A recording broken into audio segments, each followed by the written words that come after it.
Jadi sebenarnya mau nanya nih Tan, Hmm. saya kan sering dengar tuh usul fikih katanya. Ini apa sih kan? Ilmu mengenai pembahasan apa itu? Usul fikih itu kalau diibaratkan uh, bagaimana jadinya sebuah pohon tanpa akar. Berarti pondasi itu, usul itu, asal kan. Iya. Asalnya fikih dari situ. Kalau sebuah rumah tanpa pondasi yang kokoh, apa jadinya tuh? Ya.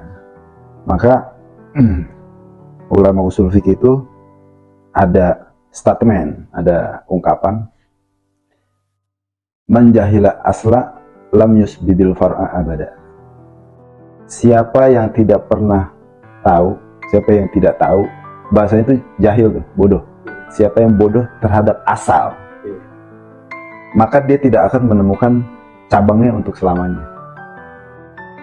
Dengan kata lain, orang yang ngaji fikih tidak belajar usul fikih, dia akan tidak mengetahui apa dasarnya. Jadi cuma ranting-rantingnya aja.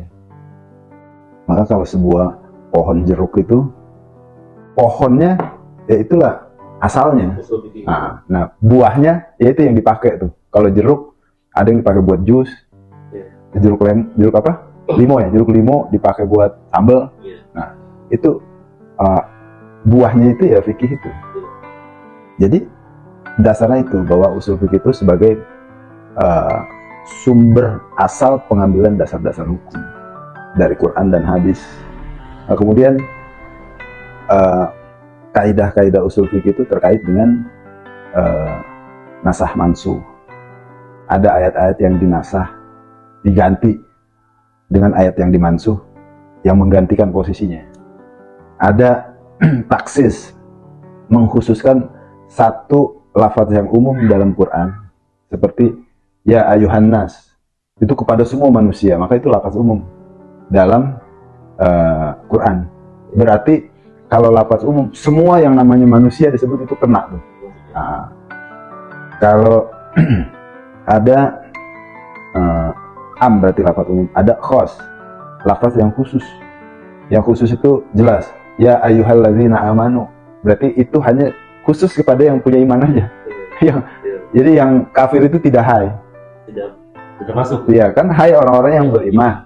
Yang kafir tidak hai. Iya dong. Tidak termasuk. Nah, itu yang khas, berarti khusus.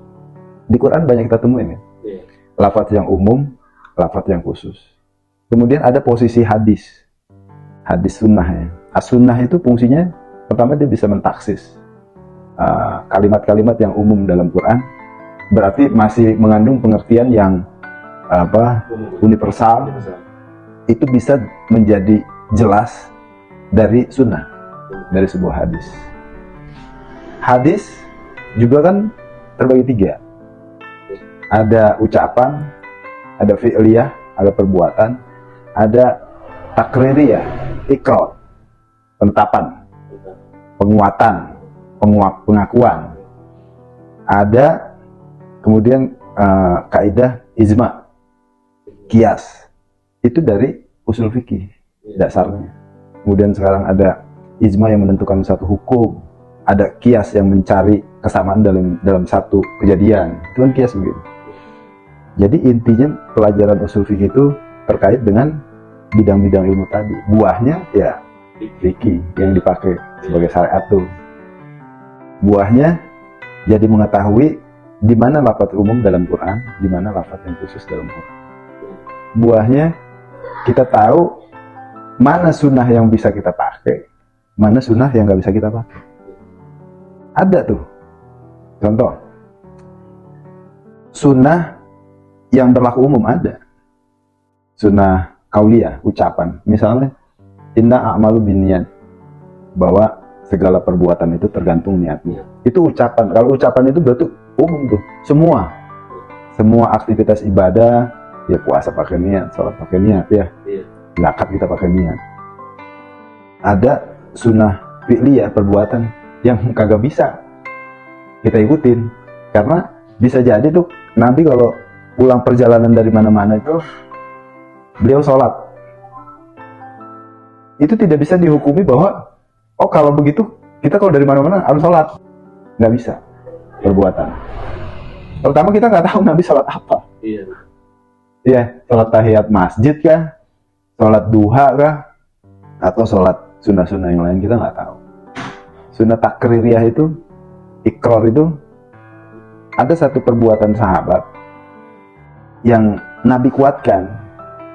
Ada satu perbuatan sahabat yang Nabi tidak komentar. Tapi itu jadi sunnah.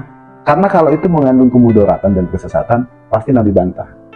Tapi sepanjang itu tidak ada mudaratnya dan tidak ada sesatnya, Nabi diam.